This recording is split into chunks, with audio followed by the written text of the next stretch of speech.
MJ classes के YouTube channel पे मैं सोनू कुमार दुबे आप सबका स्वागत करता हूं। चलिए, कल हम लोगों ने क्या पढ़ा था? प्लासी का युद्ध पढ़ लिया था और बक्सर का युद्ध पढ़ लिया था। प्लासी का युद्ध कब हुआ था? कब हुआ था? 23 जून 1757 को। और बक्सर का युद्ध कब हुआ था? अगर बात की जाए अंग्रेजी सत्ता का, यानी वास्तविक रूप से उन्होंने हम पे राज करना कब से शुरू किया, यानी उनका सत्ता कब से, वास्तविक सत्ता कब से स्थापित हुआ, तो वो एक निर्णायक युद्ध था जिसका नाम है क्या? बक्सर का युद्ध। प्लासी के युद्ध से तो शुरू हो गया था, उसके पहले आंग्ल कर्नाटक युद्ध हुआ था। लेकिन अगर वास्तविक सत्ता शुरू करने की बात की जाएगी तो वह कौन सा युद्ध है? बक्सर का युद्ध। उसके बाद से हम चले आते हैं, बात करते हैं साउथ में। तो साउथ में दो राज्य थे, एक था विजयनगर और एक था विजयनगर और दूसरा था बहमनी। तो 1765 में 1765 नहीं, 1565 में एक युद्ध होता है जिसका नाम है तालीकोटा का युद्ध। क्या नाम है? तालीकोटा का युद्ध।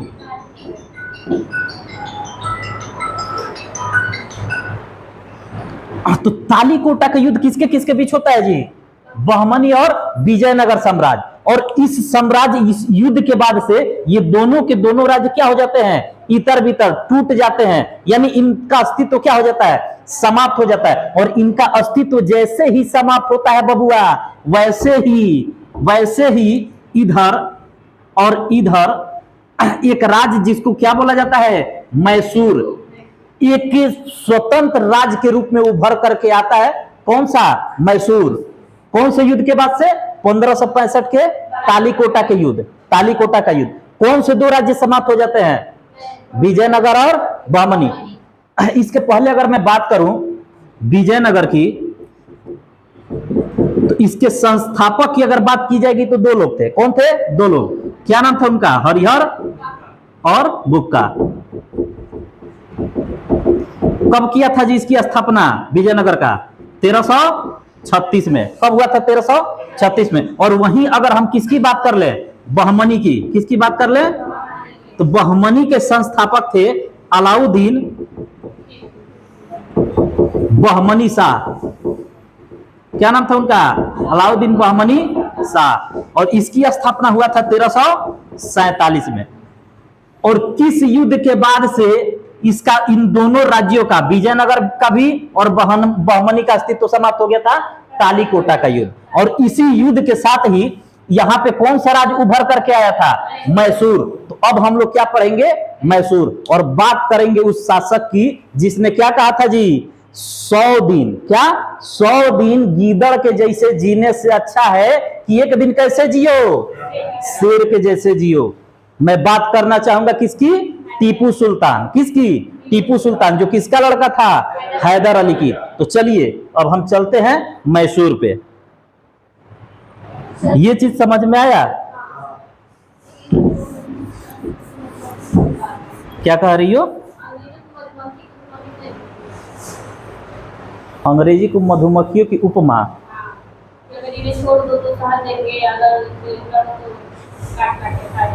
यही था, ठीक है। कौन? हैदर अली ही था। ठीक, हैदर अली ने क्या कहा था कि अगर क्या किया जाए, इनके साथ अगर कैसे रहा जाए? प्यार से रहा जाए तो ये लोग क्या करेंगे? शहद देंगे। और अगर इनको क्या कर दिया जाए? छेड़ दिया जाए तो ये लोग क्या करेंगे? काटेंगे। जैसे मधुमक्खी क्या होता है? छेड़ने पे क्या करती है जी? काट लेती है। मारी कटिया सब मार के का हो जाई, पूरा मुंह में दहिया फुला दिया सा, एकदम बारह, एकदम घूमे लगभग लोग कही कि कहां से पुआ लेके घूमता रहे। चलिए देखिए, तो अब किसकी बात करेंगे हम? मैसूर की। किसकी बात करेंगे?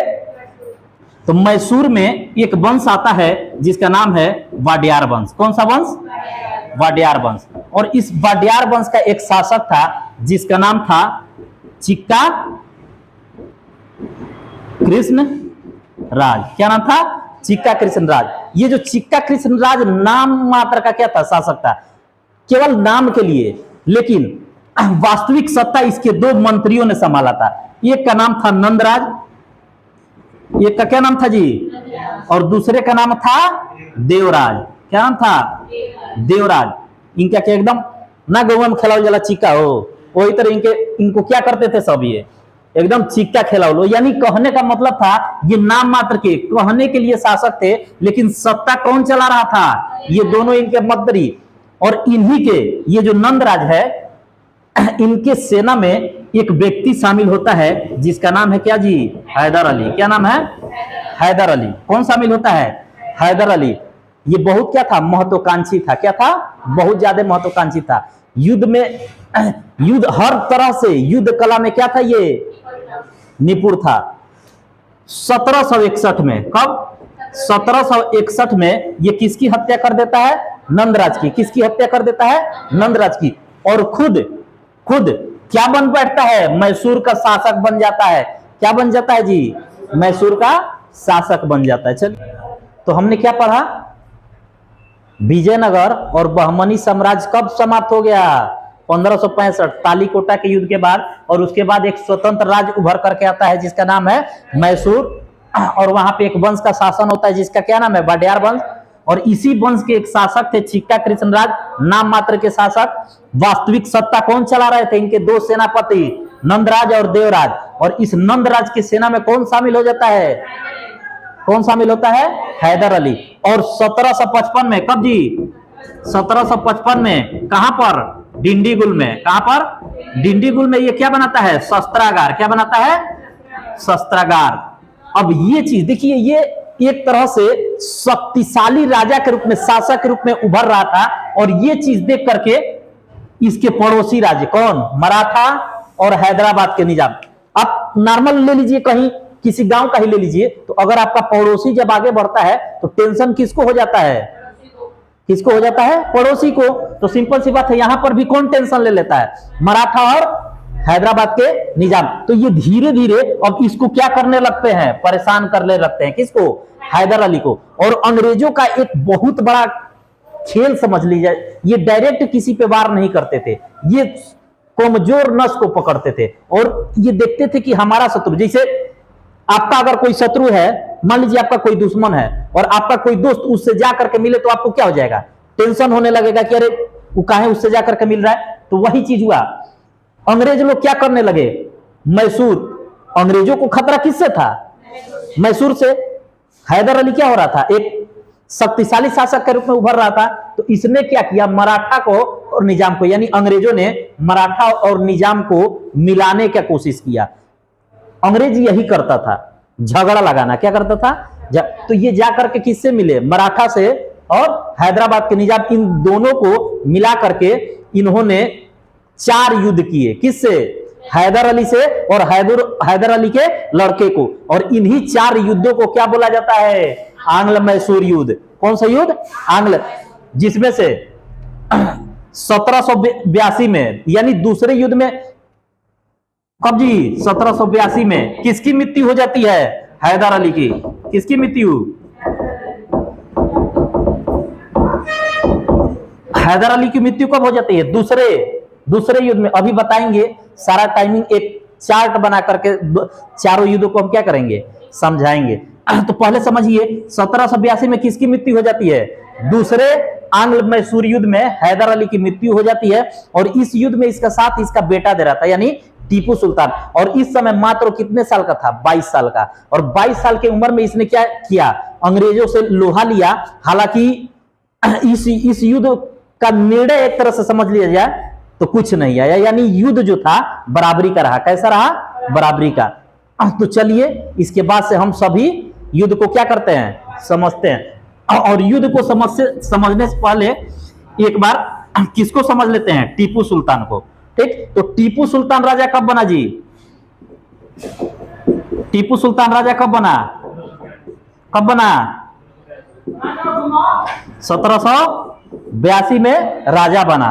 और 1787 में खुद को कौन सा उपाधि दे दिया, बादशाह का। किसका उपाधि दिया, कि हम क्या है, बादशाह है, हम क्या है। इससे पहले हैदर अली भी था, लेकिन हैदर अली ने खुद को बादशाह की उपाधि नहीं दिया था। टीपू सुल्तान क्या करता है, खुद को बादशाह घोषित करता है। और एक फ्रांस का सैनिक समूह था जिसको बोला जाता है जैकोबियन। क्या बोला जाता है, जैकोबियन क्लब। इस क्लब का क्या लिया, सदस्यता लिया। क्या लिया, ठीक। तो ये भी क्वेश्चन पूछता है कि जैकोबियन क्लब की सदस्यता किसने ली थी, टीपू सुल्तान। क्या था जैकोबियन क्लब, जैसे अपने यहां नरम दल और गरम दल का नाम सुने हैं ना, उसी प्रकार से फ्रांस में भी क्या था जी, जैकोबियन क्लब। जैसे अपने यहां नरम दल गरम दल बना था, उसी प्रकार फ्रांस की जो सेना थी उसमें भी कुछ लोग थे जो नरम दल वाले थे और कुछ लोग थे जो गरम दल वाले थे। तो जो गरम दल वाले थे, गरम दल वाला मतलब हो कहीं झगड़ा होकर तो मार का करे लगा सा, हाथ ऊपर चढ़ा के एकदम छाती तरना के मारपीट करे खातिर का हो जाता तैयार। तो इसी में क्या था, कौन, टीपू सुल्तान। ये जो कौन सा दल था जी, गरम दल, यानी फ्रांस का सेना का गरम दल का क्या नाम था, जैकोबियन क्लब। इसकी सदस्यता किसने लिया, टीपू सुल्तान ने। उसके बाद से इसने श्रीरंगपट्टनम में, कहां पे,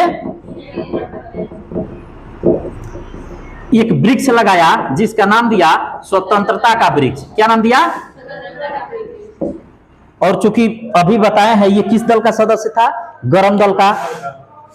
आप अपने यहां एक कहावत है कि कुछ लोग ऐसे होते हैं जो क्या करते हैं जी, झुरही से झगड़ा खोजना है। क्या होता है, झुरही, यानी केहू जाओ पट दे मार के झगड़ा का कर ले, खोज ले। तो उसी प्रकार से इसको, किसको जी, टीपू सुल्तान को एक व्यक्ति था जिसका नाम था थॉमस मुनरो। क्या नाम था, तो थॉमस मुनरो ने इसको अशांत आत्मा कहा था। क्या कहा था, यानी यह क्या है जी, अशांत, कभी चैन से बैठता ही नहीं है, खाली क्या कर रहा है, मारपीट करने में लगा, झुरही से क्या कर रहा है, झगड़ा खोज रहा है। अगर ये शांत हो जाएगा, क्योंकि इसके पिताजी ने कहा था कि अगर अंग्रेजों को ना छेड़ा जाए तो क्या होगा, शहद देंगे। तो ये अपने पिताजी के कहे अनुसार चले, लेकिन ये क्या है, ये कभी शांत होता ही नहीं है, ये क्या है, एकदम से अशांत आत्मा है। ठीक, तो चलिए इसको क्या कर लीजिए, इतना लिख लीजिए। हो गया जी। चलिए देखिए क्या बन रहा है जी, चार्ट बन रहा है। चार्ट के माध्यम से हम लोग क्या समझेंगे कि कैसे कैसे, यानी आंग्ल मैसूर युद्ध के महत्वपूर्णता को समझेंगे कि हमारे इतिहास में इसने क्या मोड़ दिया। किसके माध्यम से समझेंगे, चार्ट के। चलिए हम चार्ट बना ले रहे हैं। प्रथम हो गया, ये द्वितीय हो गया, बंद कर दो। चलिए अब हम क्या देख लेते हैं जी, एक चार्ट के माध्यम से समझेंगे कि आंग्ल मैसूर युद्ध क्या था। सबसे कितना युद्ध हुआ था, 4।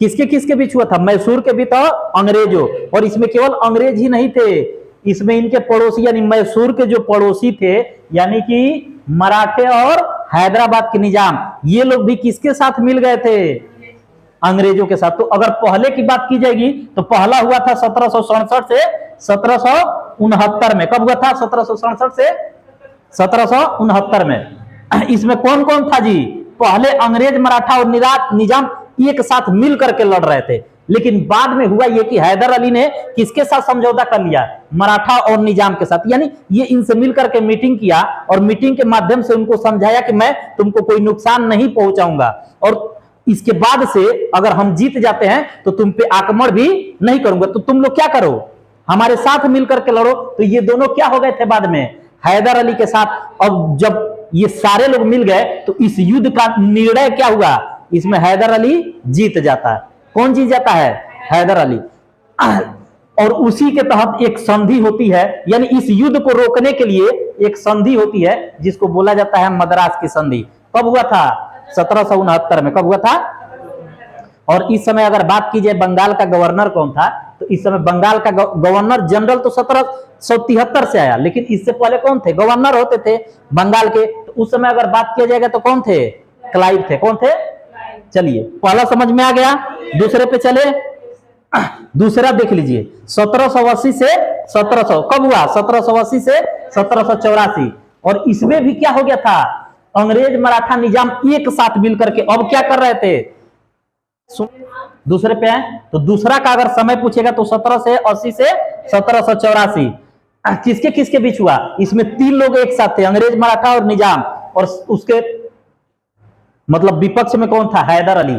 और हैदर अली का 1782 में क्या हो जाता है, मृत्यु हो जाती है। क्या हो जाती है, मृत्यु। और किस युद्ध में इसकी मृत्यु होती है, पोर्टा-नोवा का युद्ध। कौन सा युद्ध, पोर्टा-नोवा का युद्ध 1782 में हैदर अली क्या हो जाता है, मर जाता है। क्या हो जाता है? मर जाता है। तो इस युद्ध को संभालने के लिए इसका बेटा आ जाता है। कौन था इसका बेटा? टीपू सुल्तान। कौन था? टीपू सुल्तान। और ये युद्ध कैसा रहता है जी? बराबरी का युद्ध। कैसे रहता है? बराबरी का युद्ध। इसको भी रोकने की जरूरत पड़ती है, तो इसके लिए कौन सी संधि की जाती है? मंगलोर की संधि। और हम आपको पहले एक कारण अगर बताए हैं कि भारत क्यों गुलाम हो गया, तो एक कारण यह था कि अंग्रेज क्या कर लेते थे? संधि कर लेते थे, तोड़ देते थे। यानी वादा करते थे और क्या करते थे? वादा तोड़ देते थे। मतलब कहने का मतलब यह है कि हम लोग गाना गाएंगे कौन सा, तुम तो धोखेबाज हो, वही वाला हाल हो गया। और हम लोग क्या थे? रघुकुल रीत सदा चली जाई, जान जाई पर वचन न जाई। तो एक कारण ये भी था भारत का कि अगर हम वचन दे रहे हैं तो उसको निभाने के लिए कुछ भी हो जाए, क्या कर रहे थे? बताइए क्या कर रहे थे? मान जाते थे। यानी हम लोग अपने तरफ से गलती नहीं करते थे, अपना वचन नहीं तोड़ते थे। संधि अगर कर लेते थे तो संधि को क्या करते थे? निभाते थे। लेकिन वही अंग्रेजों की बात की जाएगी तो ये धोखा देने में क्या थे? माहिर थे। किस युद्ध के तहत, किस संधि के तहत इसको रोका गया? मंगलोर की संधि। और अगर बात की जाए इस समय गवर्नर जनरल की, तो कौन था? Warren Hastings. कौन था जी? Warren Hastings. चले आइए अब तीसरे पे। तीसरा कब हुआ? 1790 से 1792। इसमें टीपू, अब टीपू ने भी एक कार्य करना शुरू किया। ये अंग्रेजों के दुश्मनों से क्या करने लगा? दोस्ती करने लगा। और उनको मिला करके दोबारा से इसने किस पे आक्रमण कर दिया? अंग्रेजों पे। और इसी को क्या बोला जाता है जी? तृतीय आंग्ल मैसूर युद्ध। कब हुआ था? 90 से 92। तो अंग्रेज लोग इससे गुस्सा हो गए और एक लड़ाई लड़े जिसमें टीपू की क्या हो जाती है? हार हो जाती है। क्या हो जाती है? हार हो जाती है। और इस समय अगर बात की जाए गवर्नर जनरल का, तो कौन था? कार्नवालिस थे। कौन थे? चलिए तीसरे पे आ जाते हैं, चौथे पे आ जाते हैं। चौथा कब हुआ था? 1799 में। यही युद्ध है। ये तीसरे की बात की जाए तो इसमें कौन सा संधि हुआ था? श्रीरंगपट्टम की संधि। कौन सी संधि? श्रीरंगपट्टम की संधि। उसके बाद से चले आइए चौथे पे। चौथा हुआ ये कि वेलेजली आ गया था। इस समय गवर्नर जनरल कौन था? वेलेजली। और इसने सहायक संधि लागू कर दिया था। सहायक संधि जानते हैं ना? वो एक तरह से एक प्रकार की संधि करता था और ये कहता था कि अगर कहीं लड़ाई होता है तो हम लोग क्या करेंगे? साथ मिलकर के लड़ेंगे। क्या करेंगे? साथ मिलकर के। तो वेलेजली कौन सा संधि लाया था? सहायक संधि, जिसको मानने से किसने इनकार कर दिया? टीपू सुल्तान ने। टीपू सुल्तान उसकी सहायक संधि को, अगर बात की जाए सहायक संधि को सबसे पहले स्वीकार किसने किया था? तो हैदराबाद ने। किसने स्वीकार किया था? यह भी क्वेश्चन बार बार पूछता है कि सहायक संधि को स्वीकार करने वाला भारत का पहला राज्य कौन था? हैदराबाद था। और ये लोग किसके साथ करना चाहते थे? टीपू के साथ। और टीपू ने इसको करने से, यानी सहायक संधि करने से मना कर दिया। तो अंग्रेजों ने इस पे क्या कर दिया? आक्रमण, जिसको चतुर्थ आंग्ल मैसूर युद्ध कहते थे। कब हुआ? 1700। और इसको इसमें धोखे से क्या कर दिया गया? 1799 में धोखे से इसकी राजधानी कहां थी? श्रीरंगपट्टम। टीपू सुल्तान की राजधानी पूछता है, वो कहां था? श्री। तो वहीं पे इसकी क्या हो जाती है? मृत्यु हो जाती है। समझ में आया ना? हुआ कब था? 99 में अंग्रेज और टीपू के मध्य, जिसमें टीपू क्या होता है? मारा जाता है। कहां मारा जाता है? श्रीरंगपट्टम में। कहां? श्रीरंगपट्टम में ही मारा जाता है, जो कि इसकी क्या थी? राजधानी थी। क्या थी? और कौन था इस समय गवर्नर जनरल? वेलेजली था। जो कौन सा सहायक संधि लाया? कौन सा संधि? सहायक संधि लाया था, जिसको इसने मानने से इनकार कर दिया। यही है आपका क्या जी? मैसूर का इतिहास और उसके साथ साथ आंग्ल मैसूर युद्ध। चलिए हो गया।